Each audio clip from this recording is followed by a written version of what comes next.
Alhamdulillahi wa kafa, wa sallallahu wa sallam wa baraka ala Mustafa, wa ala alihi wa sahbihi wa man wala. Falëndimin të nësi takojmë të Allah subhana, ata e losë dhe ati përgjojmë që të lavdroj dhe të bekoj dërgunin ti Muhammedin sallallahu alaihi wa sallam, familjen, shokët dhe gjithë umetin e ti të pëzgjithër.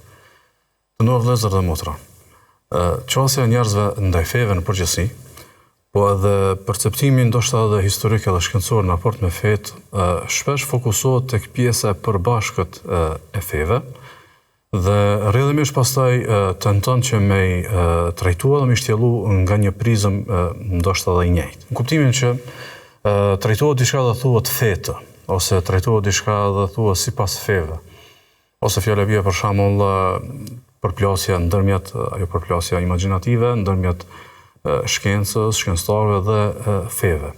Shpesh kjo shumësia e feve ose pluralizmi i feve nuk është i drejtë të trajtohet në kuadër të një realiteti dhe në kuadër të një renditje. Saktësisht ka fe, është e vërtetë, ka mori fesh, mirë po jo krejt fejt domethënë janë të vërteta. Dhe pjesa e studimit edhe shtjellimit nuk ka të bëjë duke i parë ka pjesa e përbashkët, po duke i parë ato nga pjesa e veçantë e secilës prej tyre. Saktësisht, shpesh kur folet për fetë, ato shifen si sisteme morale ose sisteme kulturore, madje edhe ndoshta edhe në kohën bashkëore, ajo është ka dominant tek njerëzit në përcaktimet e tyre fetare, është përcaktimi fetar kulturor. Do të thotë një qytetërim i caktuar, duke mos apostrofu, i takon një fesë me dominancë botërore, jo për shkak të dogmës, jo për shkak të aspektit shpirtëror, jo për shkak të riteve, jo për shkak të praktikave fetare, mirë për shkak të kulturës, për shkak të historisë, për shkak të një të kaluara të përbashkët të udhëtarëve të çasaj feje. Ndaj kisha pas dëshirë që të ndalem sonte në një piknisje të dytë në këtë shtjellim, për me menu në kuadër të një përpjekje për gjetjen e fesë së vërtetë, duke analizuar anët e veçanta të feve. Saktësisht, fetë kanë diçka të veçantë, e cila e dallon kundrejt feve të tjera, dhe në kuadër të analizës edhe shtjellimit, pastaj të vihet në peshojë për të parë nëse një fe është e vërtetë apo jo. Saktësisht, këto veçanti të cilat i kemi sonte për shtjellim, aq më tepër që kena një prej tyre, po që do ta trajtojmë tuti inshallah. Veçantitë e feve janë dy lloje. Veçanti relative dhe veçanti absolute. Dhe thelbi i ratës sonë ka të bëjë me këtë të dytën. Veçanti relative për shembull, na si musliman, fjala bie për shembull e kemi agjërimin. Edhe agjërimi është karakteristike dhe veçantia muslimane në formën se si ne agjërojmë, formën kur abstenojmë nga të ngrënit, edhe kur e përfundojmë agjërimin, sikurse edhe përgjithësi, do thotë, qasja jonë në raport me Allahun subhanahu teala të çështja e agjërimit është e veçantë, mirë po është një veçanti relative sepse agjërimi ekziston atë fe të tjera. Do thotë, nëse analizojmë, gjejmë atë të tjerë, ndoshta dikon edhe shumë ngjajshëm me agjërimin tonë, madje edhe nëse e kena konsiderata narrativën koranore, Allah na e përmend që agjërimin e ka pasur si urdhëresë edhe për popujt e mëparshëm, saktësisht edhe për popujt që kanë qenë në udhëzimet e profetëve të mëparshëm para ardhjes së Muhamedit sallallahu alaihi wasallam. Mirë po, ekziston edhe që mumi me quajtën veçantia absolute. Do thotë një fe e ka një veçori, e ka një karakteristikë, e ka një diçka që është absolutisht e saj. Nuk e ka kurkush përveç saj. Zakonisht konsiderohet që pjesa më e vërtetë, më e sinqertë, më e thellë, më ndoshta që mundet me na prunë rezultat në kërkimet e tona për gjetjen e fesë së vërtetë është analizimi i kësaj pjese, domethënë analizimi i pjesës veçantisë absolute. Dhe kjo është pyetja thelb edhe pyetja çelës dhe fjala çelës në këtë ligjërat. Kush është e vërteta absolute e Islamit? A kena një bindje, a kena një përfitirim, ose fjala bie për shembull nëse para kësaj ligjërate dikush na kish pyet, cila është veçantia absolute e Islamit? A jena sigur që e kena një përgjigje, ose nëse e kemi një përgjigje, a jemi sigur që dimi me mbrojt atë përgjigje? Ajo është ka besojmë bëndshëm, e që është thjesht pjesa ma e pa diskutueshme, ma e pa shmangshme, pjesa ma e dukshme e Islamit, që veçantia absolute e Islamit është monoteizmi, është tauhidi. E di që ndoshta për shumë njerëz mund të jetë e çuditshme çysh pretendojmë që monoteizmi është do thotë veçantia absolute e Islamit, mirë po vërtet ashtu qëndron. Saktësisht Krejt fetë të cilat pretendojnë që janë monoteiste, nëse pak i shtjellojmë, pak i analizojmë, e bëjmë një investigim sa do të letë, e gjëmë që monoteizmi të këta është do thotë pretendim. Nuk mund të jetë fe monoteiste, një fe e cila pretendon dysinë e Zotit ose gjendjen e pashpjegueshme të një shumësie të qenjeve kësaj, aq më tepër nuk mund të jetë një fe e cila shenjtorët i cilëson me veti hynore, as nuk mund të jetë dikush që mes Zotit dhe krijesave të thotë paraqet ndërmjetës e kështu me radhë. Do të thonë, nëse analizojmë krejt fetë të cilat ekzistojnë, krejt fetë të cilat do thotë praktikohen nga njerëzit ose kanë jetëtarët e vet, feja e cila e ka monoteizmin e pastër, me plot kuptimin e fjalës, besimin në një Zot, adhurimin në një Zoti, njësimin e Zotit me adhurim dhe besim të pastër. Nuk ka asnjë fe përveç fesë së vërtetë, fesë Allah subhanahu wa taala përveç Islamit. Madje ne mund ta marrim këtë si argument matës edhe standard matës kundrejt feve tjera. Çka e bën Islamin fe të vërtetë kundrejt feve të tjera? Një prej gjonave që është shumë thjesht për ta analizuar, për ta kuptuar, është në thotë edhe matja e vërtetësisë së Islamit dhe pa vërtetësisë së feve tjera në kuadër të temës së monoteizmit. Do thotë nëse na besojmë që qielli dhe toka nuk ka mundësi të kenë më shumë se një Zot, nëse ne besojmë që krijimi do thotë ka ndodhur nga dikush i cili është pa fillim dhe pa mbarim, dhe këto fakte logjike na thojnë që është një Zot, atëherë nuk mund të jetë ky besim i vërtetë që është vetëm një Zot, ndërkaq fetë të cilat nuk e pohojnë njësinë e Zotit janë fe të vërteta. Do thotë, nëse logjika jone shëndosh dhe natyrshmëria na çon me besu në një Zot vetëm, atëherë i bie që fe e vërtetë është vetëm e cila beson dhe e pohon njësinë e Zotit, e që në këtë rast domethënë nuk ekziston një fe përveç fesë Allahu subhanahu wa taala. Andaj ne jemi në vargun e mësimeve që kemi të bëjmë me bukuritë e Islamit dhe besojmë bendshëm që bukuria më e madhe e fesë Allahu subhanahu wa taala dhe peizazhi më i bukur i kësaj feje është pikërisht tauhidi. Është pikërisht do thotë besimi në një, besimi i pastër në Zotin një, njësimi i Allahut, veçimi i Allahut me besim të pastër dhe me adhurim. Mirë, po përpara se ta zbërthejmë si bukuri nga konteksti dhe metodologjia në sajt përmena kornizës hulumtuese cilës do thotë e kemi paraqitur që në gjatën e parë, përpara se me zbërthy si bukuri, na duhet me shpjegu fillimisht tauhidin si koncept, si botë kuptim, e pastaj me sjell disa prova edhe disa sentencën kuranore për ta parë bukurinë e tauhidit. Për ta kuptuar që një fe e cila nuk e ka tauhidin i mungon kjo bukuri. Saktësisht cili do zbukurim që mund t'i bëhet një ides. Nëse i mungon tauhidi është i shumtuar. Nëse i mungon tauhidi është, do thotë, absolutisht i papranueshëm në shihen më modeste, do thotë, njerëzve. Sa do pak shihet këtë njeriu e kupton që besimi i pastër në Allahun subhanahu wa taala ajo është bukuri, ndërkaq përzierja me besime të kota është do thotë shëmti. Saktësisht tauhidi, monoteizmi, besimi në Zotin një, është besimi i palëkundur dhe besimi stoik edhe solid edhe i konsoliduar mbi argumente logjike edhe të natyrshmërisë edhe të shpalljes që Allahu subhanahu wa taala, Zoti vetëm dhe i pashoq, është i vetmi që ka kriju edhe ka furnizon, i cili ka sjellë në ekzistencë krijesat e tij, po që është i vetmi që meriton të adhurohet dhe është i vetmi që do thotë cilësohet me cilësitë absolute. Saktësisht, tauhidi, thënë me një fjalë, është të veçohet Allahu, të veçohet dhe të njëjësohet, të besohet si një, të njëjësohet Allahu në atë që është e veçantë për të. Në atë që është e veçantë për të, saktësisht hynishmëria e tij, adhurimi i tij dhe emrat dhe cilësitë e tij. Dhe Allahu subhanahu wa taala në sjell në Kur'an edhe si sfidim për zhbërjen dhe gjynjëzimin e feve të kota të cilat pretendojnë lidhje me profetët e mëparshëm. Saktësisht thot Allahu subhana, wa laqad ba'athna fi kulli ummatin rasula an i'budu Allaha wajtanibu at-taghut.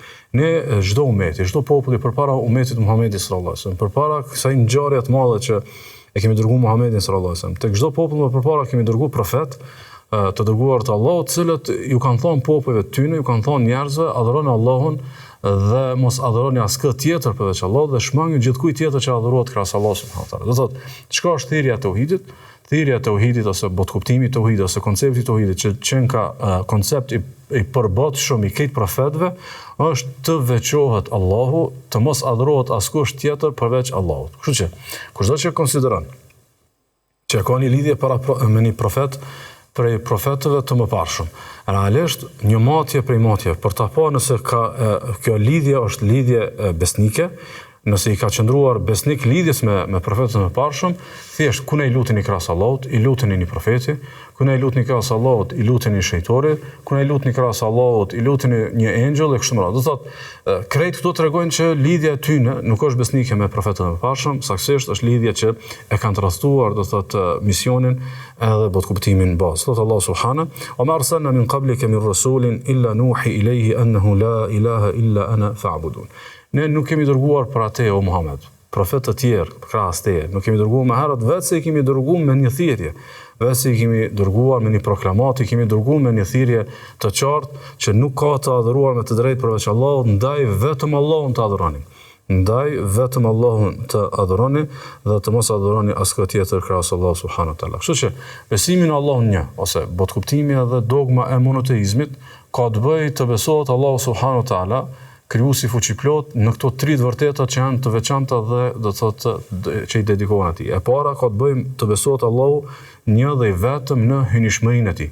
Pra askush nuk krijon përveç Allahut, askush nuk jep jetë dhe vdekje përveç Allahut, askush nuk furnizon përveç Allahut, askush nuk e sundon gjithësinë përveç Allahut. Dhe kjo është aksiomatik edhe njerëzit natyrshëm e kuptojnë dhe dinë. Njerëzit natyrshëm e kuptojnë dhe dinë që i vetmi që krijon, furnizon, sundon, mbikëqyr krijesat e kështu me radhë është do thotë Zoti fuqiplot. E dyta që duhet besuar është do thotë besimi në Allahun në të drejtën e tij për t'u adhuruar. Mirë po kjo e drejtë e tij për t'u adhuruar është drejt unike, në kuptimin që nuk e meriton askush do thotë këtë drejtë që t'i kushtohet adhurim krahas Allahut subhanahu wa taala. Dhe e treta është besimi se Allahu subhanahu wa taala është një dhe unik dhe i vetëm në emrat dhe cilësitë e tij hyjnore dhe absolut. Askush nuk është sikur se ai dhe ai ka cilësitë dhe emrat e tij absolut. Po i marrëm edhe një nga një me argumente vetare dhe pastaj po bëhemi gati për dal tek pjesa do thotë e analizimit të anës së bukur të këtyre sentencave që sapo i përmend. E para besimi se Allahu është një në hynshmërinë e tij. Do thotë një si hyjni, si perani, si krijues, Zot fuqiplot që drejton kozmosin edhe kështu me radhë. Allahu subhanahu wa taala e përmend në një mori ajetësh disa prej të vërtetave të cilat janë të vërtetat që jo vetëm që janë të pamohueshme, të padiskutueshme, mirë po do thotë njerëzit kur vinë në këtë gjendje që edhe këto të vërteta do të më opohu, e kuptojnë se sa janë largu prej asaj që është do thotë shumë e natyrshme për tu pa. Thotë Allah subhanahu: "Allahu alladhi khalaqakum thumma razaqakum thumma yumitukum thumma yuhyikum." Thotë Allah është ai i cili ju ka kriju. Do thotë ju nuk i jepni ekzistencës suaj shpjegim ndryshe vetë se Allahu na ka pranuar ekzistencë. Thotë Allah është ai i cili ju ka furnizuar dhe ju furnizon në vazhdimsi. Thotë Allah është ai i cili ju jep vdekjen edhe ju jep jetën. Hal min shurakaikum man yaf'alu min dhalikum shay. Këta tjerë që po i lutni krahas Allahut, cilën do fe mendon tash ndërkohë që ne po e trajtojmë, e cila ka krahas Allahut beson në një të shenjtë, beson në një profet, beson në një dikë që e pretendojnë për birë të Zotit, i kundi më shka. Hal min shurakaikum. Kushdo prej këtyne krahas Allahut, a ka dikush që i ban këtu?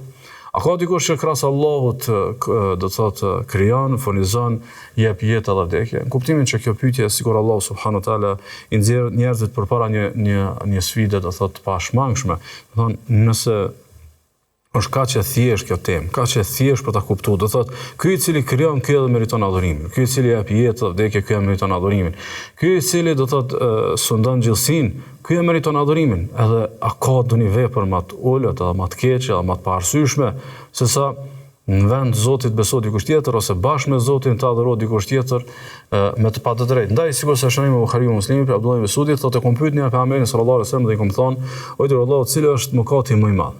Cila është e keqja më e madhe që mund të më bëjë njeri? Cila është e keqja më e parsitueshme dhe më e pështirë njerit?" E pejgamberi sallallahu alajhi wasallam ka thonë: "An taj'ala lillahi niddan wa huwa khalaqak." Thot vepra më e keqe, mëkati më i madh është ti përshkruash Zotit tënd ortak, ndërkohë që ai të ka kriju. Do thotë të përshkruash se dikush krahas Allahut meriton adhurimin, meriton lutjen tënde, meriton zemrën tënde që ti mbështetesh kësaj, ndërkohë që kush ka kriju ty, kush furnizon ty, kush ta ka dhënë jetën, vdekjen, askush përveç se Allahu subhanahu wa taala. Ndaj Allahu subhanahu wa taala i thret njerëzit kësaj për të reflektuar. Thot: "Ya ayyuhan nasu dhkuru ni'matallahi alaykum." O njerëz, veç kujtoni të mirat e Zotit ndaj jush. Do thotë, mjafton për me kuptuar konceptin e domosdoshmërisë së lidhjes me Zotin, edhe veçimit të tij me adhurim, edhe të mos i lutemi askujt tjetër përveç Allahut, veç kujtoni temën e begative dhe mirësive të Allahut subhanahu taala. Do thotë, veç menoj prej të shpirtin që ta ka dhënë Zoti, e shikimin, e dëgjimin, e shëndetin, e jetën, edhe praninë tonë në këtë kozmos, edhe ligjet fizike të cilat funksionojnë në favorin tanë kështu me radhë, thotë njerëz, kujtoni të mirat e Allahut ndaj jush. Hal min khaliqin ghayru Allahi yarzuquhu min as-sama'i wal ard.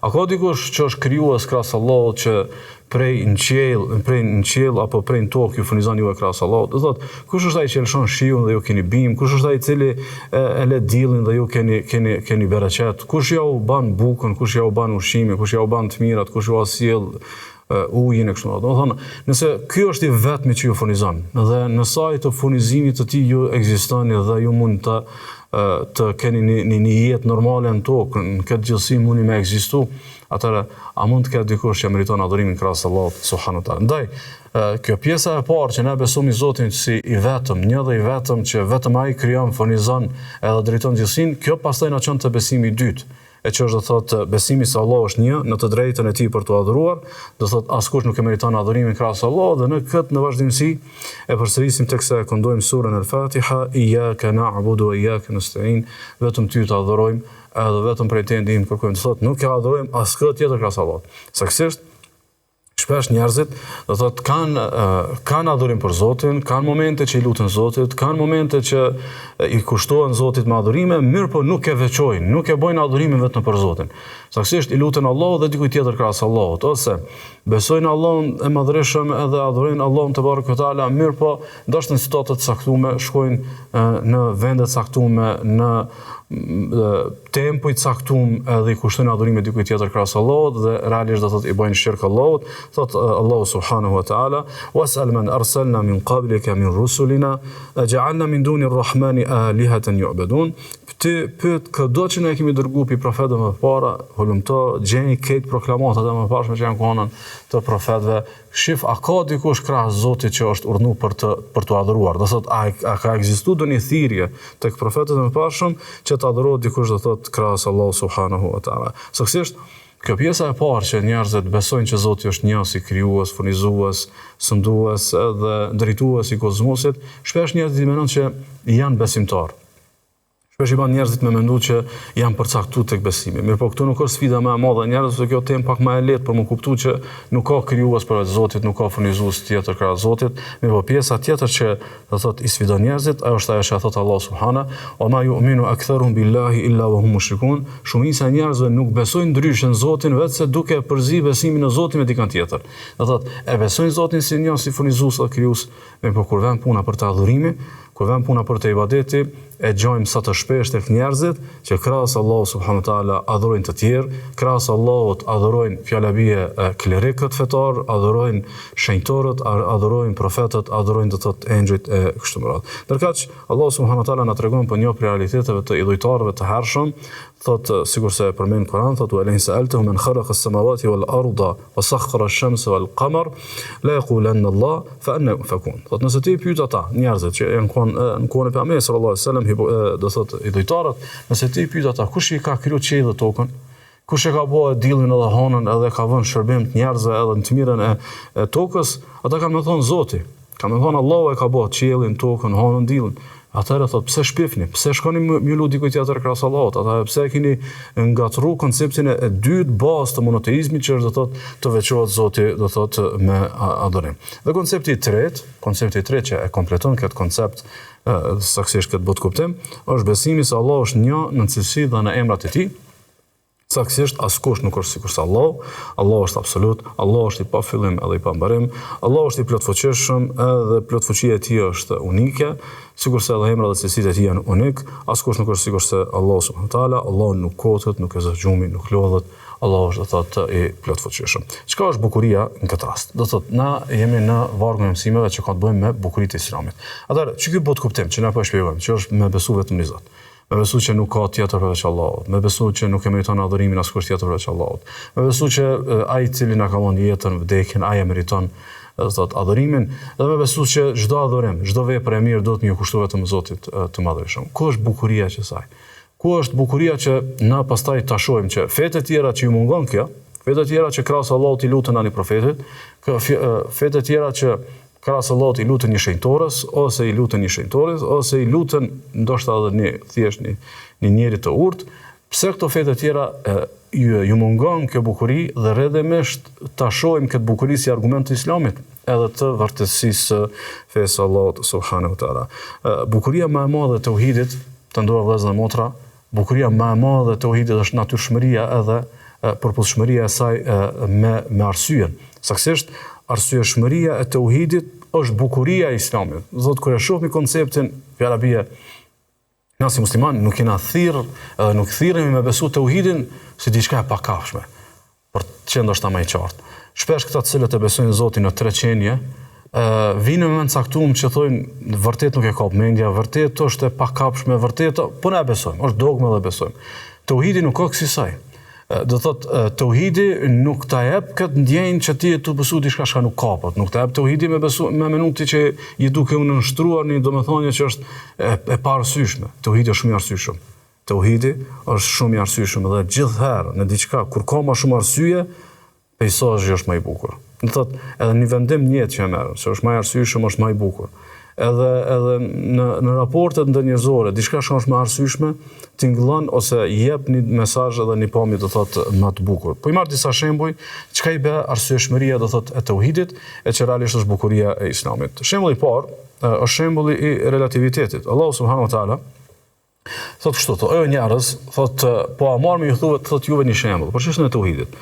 Thotë po a marrni thotë juve një shembull, këta të cilët ju po i lutni krahas Allahut. Dhe tash, ndërkohë që unë përmeni këtë ajet, këtë parafrazim të ajetit, dhe thotë, vini në konsiderata se mi pas në përfiturim, kush do që o të lut dikujt tjetër krahas Allahut. Prej dikujt i cili lutet një guri, dikush i lutet dikujt në një dru, ose dikujt në një statuj, ose dikujt në një shpyrtje që e menon, ku di në shka. Ojo njerëz, ja, po ju hipët ju një shembull, ndëgjoni shembullin se është një shembull që doni me reflektuar ta. Thot inel ladhina tad'una min dunillahi la yakhluqu dhubaban walau ijtama'u la. Këta të cilët ju i lutni krahas Allahut. Këta nuk mund ta krijojnë qoftë edhe një mizë. Këta nuk mund ta krijojnë qoftë edhe një mizë, nëse bëhen krejt bashkë. Krejt do thotë, krejt që tash adhurojnë krahas Zotit, mu bë bashkë, me kriju një mizë nuk mundën. Pastaj thot wa yaslubhum adh-dhubabu shay'an la yastanqidhuhu minhu. Thot po edhe me ardh miza dhe me humor këty në një diçka, thot këta nuk kanë mundësi me shpëtu, janë të pafuqishëm që ta idhujt, të adhuruar i krahas Allahut, nuk mundën do thot ta marrin edhe ta shpëtojnë çat gjë prej asaj që po vën me e morën. Thot da'uf at-talibu wal matlub, i dobët është kisha po lutet edhe kisha po i luteni. Tash koncepti i relativitetit. Nëse ti po i lutesh vetë Zotit, je të i lut kujt? Absolutit. A ka logjik ti krejt kërkesat e tua mja dorësu absolutit? Ka logjik. A është e arsyeshme të mos e zëvendësosh absolutin me kërkë tjetër? Po është e arsyeshme. Do thotë, të e pas absolutin, ku është logjika me shku te relativi? Në kushdo që lutet edhe adhurohet krahas Allahut, kushdo që po i kushtohen adhurime krahas Allahut, kush është ai? Është një krijesë relative. Është një krijesë relative e varur prej krijuesit të vet. E varur prej plotfuqisë së krijuesit të vet. Sigurisht, Allahu subhanahu wa taala e përmend në sfidimet kuranore, e përmend në realitet tjetër i ngjashëm me këtë point, thotë: "Wattakhadhu min dunihi alaha." Thotë njerëzit shkojnë krahas Zotit i lutën disa idhujve, disa hynive, disa perëndive që ata i menojnë për perëndi dhe për hyni. Kush do qofshin ata menoni, janë krijesa. Mas pronti janë krijesa, i takojnë botës së relativit. Thotë la yakhluquna shay'an wa hum yukhlaqun. Thotë ata as nuk krijojnë kur gjë, përkundër ata janë të krijuar. Thotë ti krijuam ajo të cilët ti po i lutesh edhe është i krijuar. Ku është logjika këtu? Domthonë është e parësyeshme me lut. Është e parësyeshme me lut dikujt tjetër, krahas Allahut i cili tjetër është krijesë sigurisht do të thotë që je ti. Wala yamlikuna li anfusihim darran wala naf'a. As për vete ata nuk e kanë dorë domin apo dobien. As për veti nuk e kanë domin edhe dobien. Thotë wala yamlikuna mautan wala hayatan wala nushura. As nuk e kanë dorë jetën, as vdekjen, as ringjalljen. Thotë këto që janë vetit krijesave. Kështu që ti je krijesë, këta janë krijesë. Qysh më u lut dikujt tjetër krahas Allahut. Madje imagjino edhe dikë që ndoshta ty e menon diçka shumë veçantë, fjala bie për shembull profetët, qoftë Isa alayhis salam apo Muhamedi sallallahu alaihi wasallam apo profetët e tjerë. Fundja a e kanë domin apo dobien dorë? Jo, nuk e kanë. a e kanë jetën, vdekjen, ngjalljen, nuk e kanë. Domethënë janë krijesa sikur se krejt krijesat e tjera. Ku është logjika me dikujt tjetër krahas Allahut subhanahu wa taala. Ky ka shembulli i parë, shembulli i relativitetit për ta kuptuar bukurinë e tauhidit. Cila është bukuria e tauhidit? Është arsyeshmëria. Është do thotë racionaliteti, është botkuptim racional, i kapshëm, i logjikshëm edhe shumë i thjeshtë. Ose shembulli i dytë është shembulli i pamundshmërisë, shumësisë absoluteve. Do të na kur e besojmë Zotin një, kur e besojmë domosdoshmërinë që Zoti na ka krijuar, na furnizon, edhe ekzistenca jonë nuk shpjegohet pa ekzistencën e Atij që na ka sjellë në ekzistencë, ne prej temave bazë ose për botkuptimeve themelore që në saj të saj ne ndërtojmë besimin në një Zot, në saj të saj ndërtojmë besimin, do thotë konceptin e besimit, ka të bëjë që janë cilësitë e Zotit. Do thotë, pse është Zot se është absolut, pse është Zot sepse i pa fillim dhe i pa mbarim. Pse është Zot sepse është i plotfuqishëm edhe plotfuqia e tij është absolute, është e pavarur, është e mëvetësishme, nuk është e varur prej dikujt tjetër krahas do thotë vetvetes. Allahu subhanahu wa taala e përmend kësaj. Thotë nuk ka thotë në ekzistencë dikush Zot dhe krijues dhe i plotfuqishëm krahas Zotit.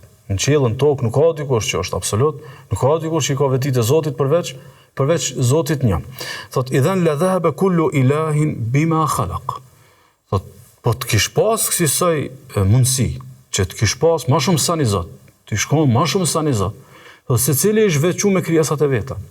Se cili, do thot, ishte veçu me krijesat e veta, wala ala ba'duhum ala ba'd. E pastaj kish fillu një garë e sundimit një i tjetrit, e pushtimit një i tjetrit.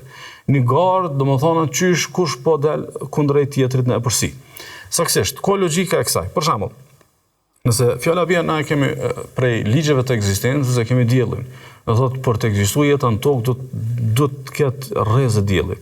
Dhe ato rrezë diellit janë të ekuilibrume. Dhe në saj të ekuilibrimit ekziston bimësia, ekziston ushqimi, ekzistojnë do thotë burimet e jetës që janë tokë, që janë të varura do thotë prej rrezave të diellit. Nëse kish pas më shumë se sa një Zot, nëse i shkon më shumë se sa një absolut, nëse kish pas shumësi të absoluteve, çish kish funksionuar ky diell? Thotë Allah subhana, "Law kana fihima alihatun illa Allahu la fasadata." Po të kish pas në qiell, krahas Allahut, anaj Zot tjetër, qielli dhe toka ishin shkatruar. Për shembull në dielli çish ishin shkatruar. Do thotë, ky është i plotfuqishëm, ajo është i plotfuqishëm, janë dy Zota, të dytë janë plotfuqishëm. Kush e nal tjetrin?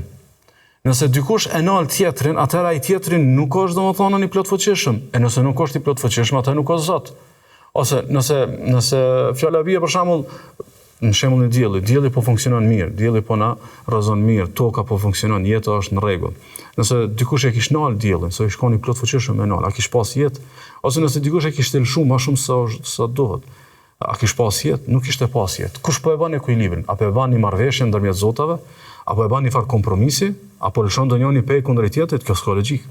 Pse nuk ka logjik? Nuk ka logjik sepse absoluti nuk cilësohet kësaj. Ai i cili është absolut. Do thotë, ai i cili nuk është relativ, vetit edhe atributet e absolutësisë nuk e pranojnë të jenë ndryshe vetëse pa fillim, pa mbarim edhe i pavarur edhe i mëvesishëm edhe i plotfuqishëm, ndaj është vetëm një Zot. Ai që është vetëm një Zot, ai e meriton më adhuru dhe kurkush përveç tij. Ndaj kjo pjesa më e bukur e fesë Allahu subhanahu wa taala. Feja Allahut e ka më të kristal se kushdo tjetër që ka mujt me zonë gojë këtë temë. Do thotë, edhe madje edhe nëse i referohemi temës së monoteizmit, nga një këndvështrim afetar të njerëzve që thjesht vetëm e kanë trajtuar ndoshta si botkuptim, por ap nuk e ka kurkush do të thotë në pastërtinë dhe thellësinë dhe subtilitetin që ka feja Allah subhanahu wa taala konceptin apo botkuptimin e tauhidit, që është fe e vërtetë, që ndërtohet me tauhid edhe ka ekskluzivisht domethënë këtë vërtet. Askush në tokë nuk e ka konceptin e tauhidit të pastër sikur që ka feja Allah subhanahu wa taala. Bukuria tjetër e tauhidit, për ta kuptuar madhështinë dhe bukurinë e fesë Allah subhanahu wa taala, tauhidi në fenë Allahut është botkuptim jo kontradiktor. Do thotë, sa herë që në një temë ekziston një kontradikt, hu bukuria e saj. Madje ndoshta edhe në një imazh, nëse ekziston një përplasje e pashpjegueshme ose jashtë normative e ngjyrave, do thotë përplasja nuk është bukuri. Ndërkaq te botkuptimi i tauhidit na kena një domethënie që një këmbgulje, një siguri që ky botkuptim nuk ka aspekte kontradiktore për mëna vetvetes. Saktësisht. Thot Allah subhanahu wa lam yakun lahu sharikun fil mulk wa lam yakun lahu waliyyun min adh-dhull. Dini thot se Allah nuk e ka një ortak në sundimin e vet, do thot po Allah i ka kriju krejt, Allah është i plotfuqishëm, Allah është absoluti, Allah është një. Edhe i ka kriju krejt edhe i sundon. Mirë po, masi e ka kriju, masi e ka sundu, në këtë sundim nuk e ka bë dikë ortak me vetveten.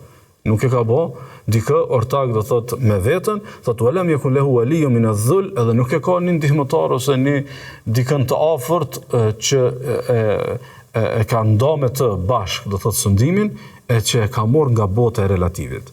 Keni vëmendje se çka do të thonë. Na po insistojmë që Zoti është një sepse është absolut dhe nuk ka shumësi të absolutit. Po sikur të kishkon ky pohem fetar. Kish qenë ky po të kuptim edhe ky pohem fetar, se nuk mundet me pas shumësi të absolute sepse do thot përplasën. Po pastaj të kish ardhur një bot kuptim tjetër përmena fejes që Zoti e ka dhënë shumë një profet edhe e ka bëu ortak. Ishin përplasur. Dhe Allahu ka thonë nuk e ka marrë kërkan nga bota e relativit. Sigur të ka dash me të kallëzu, këdo menëje, që mundet mu kanë ortak me Zotin, qysh mundet mu kanë ortak me absolutin dikur që e ka preordën për botës e relativit. Që pjesë e bukurisë të fesë Allahut, edhe kjo pjesa më e bukur edhe pafund me fesë Allahut, është që është fe që nuk bë ndesh me domethënit e veta. Tauhidi është botkuptim që nuk përplaset me vetveten. Do thotë, ku dush merr analizoj. Lezoj këtë ajet e Kuranore, këtë hadithe të Pejgamberit sallallahu alajhi wasallam. Nuk mundesh me armë një sentencë fetare ose me një domethënie ose edhe me një rresht, i cili do thotë ty ta lëkun tauhidin ose ta sjell një madje edhe një domethënie të largët që mundet mu përplas me ato domethëniet që do thotë sapo i përmenëm, ku ka arsyeshmëria e tauhidit si bukuria e saj, po pastaj do thotë pamundshmëria e shumësisë absoluteve, sikurse edhe kjo që botkuptimi i tauhidit është botkuptim jo kontradiktor. Një prej do thotë botkuptimeve të bukura të tauhidit është, nëse mundi me quajtën, siguria në absolutin e plotfuqishëm. Do thotë ti kur e beson vetëm një Zot, ti kur i lutesh vetëm një Zoti, kur i mbështetesh vetëm një Zoti, kur e adhuron vetëm një Zot, edhe kur pret edhe bëhesh gati për takimin me Zotin e vetëm edhe vërtet, do thotë ti je ndryshe edhe shumë një tjetër pamje të bukur edhe një përcaktim të bukur fetare ki kundrejt dikujt i cili e ka një huti, i cili do thotë ka një endje dhe një sorallati në për zotra të rrem. Thotë Allah subhanahu: "Attakhidhu min dunihi alihatan in yuridni ar-rahmanu bi dhurrin la tughni anni shafa'atuhum shay'an wa la yunqidhun." Qysh me morë dikant tjetër krahas Zotit? Qysh me lut dikujt tjetër krahas Zotit? Qysh me adhuru dikant tjetër krahas Allah subhanahu wa taala, ndërkaq krejt këta nuk mundën me bë as dëm as dobi dhe as nuk mundën me ndërmjesu për mua, as nuk mundën me më shpëtu. Ndaj kjo pjesa e bukur e tauhidit është që ta japni ndjenjë të sigurisë që kjo art të përcaktimi do thotë i sakt, edhe dhe që jetu bogati për me taku vetëm një Zot, edhe nuk prit që ndor dikujt tjetër është çështja jote edhe fati jot edhe amshimi jot. Pjesa e bukurisë së tauhidit është edhe palëkundshmëria dhe thjeshtësia e botkuptimit që absoluti për cilin ne jemi të varur, meriton të adhurojmë dhe t'i besojmë. Do thotë, që kjo është na po thonë që do me besu vetëm një Zot, i cili është absolut, për cilin jemi të varur krejt, e që na krejt jena krijesa të tilla dhe jemi relativ edhe të varur për të. Që kjo domethënie është edhe pa lëkundshme, po është edhe thjesht më kuptu. Shpesh bukuria qëndron tek e thjeshta. Do të shumë botkuptime ndoshta neve na tingëllojnë si ndoshta interesante ose na tingëllojnë të thella, mirë po fakti që i mungon thjeshtësia e hupin atë bukurinë e vet. Allahu subhanahu wa taala botkuptimin e tauhidit e kalon shumë thjesht. Madje e ka bë gati asisoj mendjen e njeriut, po më parasysh njeriu në çfarë niveli intelektual është, thjeshtësinë edhe pa lëkundshmërinë e tauhidit e kupton thjeshtësisht. Saktësisht e ka një siguri të plotë që s'ka diçka më të logjikshme, më thjesht për me kuptuar se sa tauhidit që është veç një Zot edhe nuk e meriton adhurimin kurkush përveç tij. Thot Allah subhanahu: "Qul ghayra Allahi attakhidhu waliyan fatir as-samawati wal ard wa huwa yut'imu wa la yut'am."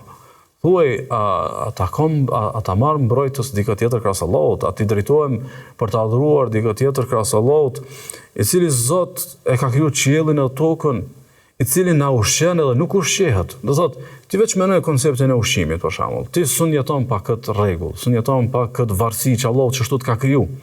Nërka që ai i cili të ushqen, ai i cili ushqen numër të pakapshëm për mendjet tona të krijesave ndetje edhe në tokë, edhe të madje edhe të krijesave të vogla që ne as nuk i shohim. Thot, ai është shumë e thjeshtë me kuptues se ai meriton adhurimin, nuk ka kurkush që meriton krahas tij. Thot Allah subhana, qul ara'aytum in akhadha Allahu sam'akum wa absarakum wa khatama ala qulubikum man ilahun ghayru Allahi ya'tikum bih. Thot, menoni veç edhe çka të fakt. Menoni edhe çka të vërtet. Çka nëse Allahu a merr juve dëgjimin? Çka nëse Allahu a merr juve shikimin? Çka nëse Allahu u avulos juve zemrat? A ka dikush krahas Allahut që mund të më bëjë më kthy juve edhe një herë? A ka dikush krahas Allahut që ju ban juve me sy dhe me zemër edhe me vesh? A ka dikush që ju krijon këtë gjymtyr? Nuk është ideja ka një ilaç, a ka një kur. Domethënë imagjinoje praninë e këtyre gjymtyrëve dhe mungesën e tyre. Kush mundet me të bëjë me sy përveç Allahut? Kush mundet me të bëjë me vesh përveç Allahut? Kush mundet me të bëjë me zemër përveç Allahut? Do të kush është ai i cili i jep domethënie edhe shije jetës tonë për këtyre gjymtyrëve. Do të thjesht veç menoje, kush ushqehet? Krijesa. Që kjo krijesë mu adhuru krahas Allahut, asesi. Kjo krijesë do të më adhuru atë i cili është që nuk ushqehet. Kush është ai i cili meriton adhurimin? Çaj që jep sy dhe jep vesh dhe jep zemër. Jo dikush i cili është i varur prej, do thotë, prej tij. Thot Allah subhana, amma yabda'u al-khalqa thumma yu'idu, wa man yarzuquhu min as-sama'i wal-ard, a ilahun ma Allah? Thot, çysh është e mundur ju me barazu dikan me Allahun? Qysh është e mundur ju me barazu dikë me Allahun, i cili e ka fillu krijimin edhe rikthen sërish pastaj në ringjallje, edhe ju furnizon juve prej qiellit e mbi tokës. A ilahu me Allah, mundet me pas Zot krahas Allahut? A mundet me pas të adhuruar krahas Allahut? Ku është logjika? Ndaj Allah subhanahu wa taala pjesë e bukurisë së tauhidit e kalon pikërisht që këtë pjesën e thjeshtësisë. Është shumë e thjeshtë me kuptu. Është jashtëzakonisht koncept i thjesht për të kuptu, mirë po i thjesht më kuptu, mirë po i kushtueshëm nëse nuk kuptohet. Do thotë, nëse nuk kuptohet tauhidi mirë, edhe njerëzit i bojnë shirk Allahut, do digjen në xhehenem përgjithmonë, sepse realisht do thotë argumentet janë gjithanej shumë të lehta për mi pa edhe për mi kuptu që vetëm Allahu subhanahu wa taala meriton adhurimin dhe askush përveç Allahu subhanahu wa taala. Dhe bukuria e fundit dhe me këtë përmbyllim është ajo që nëse kishmi pas të drejtë për ta quajtur bukuria e rahatisë së një urdhër dhënësi të vetëm. Sasisht ne jemi krejt robër të Zotit, ne jemi krejt nën sundimin edhe kontrollën e tij dhe drejtimin e tij. Mirpo Allah subhanahu wa taala kur do me i tregu njerëzve që sa e thjeshtë sa e bukur është me adhuru vesh një Zot, e sjell një shembull nga shembujt që në atë kohë, po edhe sot kuptohet lehtësisht, mirë po në atë kohë është kuptuar edhe më shumë për arsye që ka ekzistuar në praktikat e njerëzve. Diçka që o përmen këta. Saksisht, në të kalumen ka ekzistu në botë skllavopronaria, saksisht njerëzit e kanë robnu një i tjetrin, sidomos në situata lufte, edhe pastaj robërit janë shit, skllevrit janë shit. Pastaj ka ndodhur që dikush fjala bie për shembull, s'ka pas monedha për ta blerë një rob, s'ka pas pasunit mjaftueshme për me ble, pastaj e ka blerë në bashkë pjesëmarrje me dikë tjetër. Saksisht janë bërë 3 bashkë skllavopronar dhe kanë blerë një skllav. Çka ka ndodhur?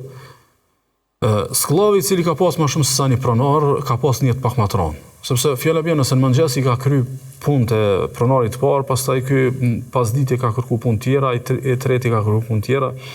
Ose për shembull ky i dyti s'ka pas konsiderat lodhjet që ju kanë shkaktuar më herët, do të ka pas një jetë më të rëndë për dallim nga një skllav i cili ka pas një skllavopronar dhe fjala bie për shembull ai ka angazhuar me një zeje, me një zanat, ose ka angazhuar me një aktivitet caktuar edhe me një farforme e ka pas një rahati më të madhe sa ky që i ka pasur disa, do thot, ortak, mirëpo disa kërkojndjes skllavopronar. Mirëpo problemi ku është? Se shpesh domthonë skllavopronarat ose edhe në punë të tjera ku njerëzit kanë më shumë se një punë ose një sipërmarrje e zotrojnë më shumë se sa dikush, disa njëri, shpesh ndodh që ata kanë përplasje me zveti. Dhe pastaj përplasjet me zveti i paguën pala tjetër, pala më e dobët. Këta për shembull nëse me një sipërmarrje janë 3-4 pronarë dhe ata kanë konflikt me zveti, pjesa e konfliktit reflekton pastaj tek punëtorët, cilët pastaj paguajnë kosto shkaku i përplasjes së tyre. Thot Allah subhana, daraballahu mathalan rajulan fihi shuraka mutashakisun. Thotë Allahu po ja merr juve një shembull, një njeri i cili është rob, është sklav, mirë po i ka disa sklavë pronar të cilët përplasën me zveti, wa rajulan salama li rajul. Thotë edhe njëri i cili është sklav, të një sklav pronar, mirë po vetëm të njëri. Thotë hel yastawiyani mathala, thotë a janë barabartë? Njerëz të kanë ditë që këta nuk janë barabartë. Saktësisht, thotë Allahu subhanahu tu kanë sjellën veç këtë shembull. Kujton çysh kjo është i parahatuar sepse është rob edhe sklav i shumë sklavë pronarëve. Qashtu është kjo temë edhe nëse analizon tauhidin. Do thotë ti që e ki vesh një Zot, e beson vesh një Zot, e adhuron vesh një Zot. Pra ç'problem vesh për një Zotit. Ke frikë vetëm për një Zotit. Synon takimin me një Zot. Edhe e pret shpërblimin për një Zotit. Edhe i lutesh vetëm një Zotit. Ti je shumë arrat. Ti je shumë arrat. Kjo është pjesëve më të bukura të tauhidit, e tauhidi është pjesa më e bukur e Islamit. Ne e besojmë vesh një Zot, i lutemi vesh një Zotit, e presim shpërblimin vesh për një Zotit, i kemi frikë vetëm atij. E synojmë atë, e shpresojmë atë, e dashurojmë atë, e kemi zemrën të lidhur për të. Zemrat e tona sa herë që habitën edhe i kap pluni i shkujdesjes, edhe lidhen me dikë tjetër krahas Allahut, zemrat tona vujnë, po në moment që kthehen tek përkushtimi ndaj një Zoti, edhe vëmendjen në plotësi e kanë vetëm për të, fillon drita e tauhidit edhe drita e këtij besimi të pastër në Zotin një, me dhënë një rahati e cila është thotë e papërshkrueshme. Allahu Allahu subhana me na qiltru zemrat edhe me na bëu monoteiст të vërtet, edhe me na mor shpirtin me tauhid, me na ngjall me tauhid. Sallallahu alaihi wa sallam wa baraka ala nabina Muhammad.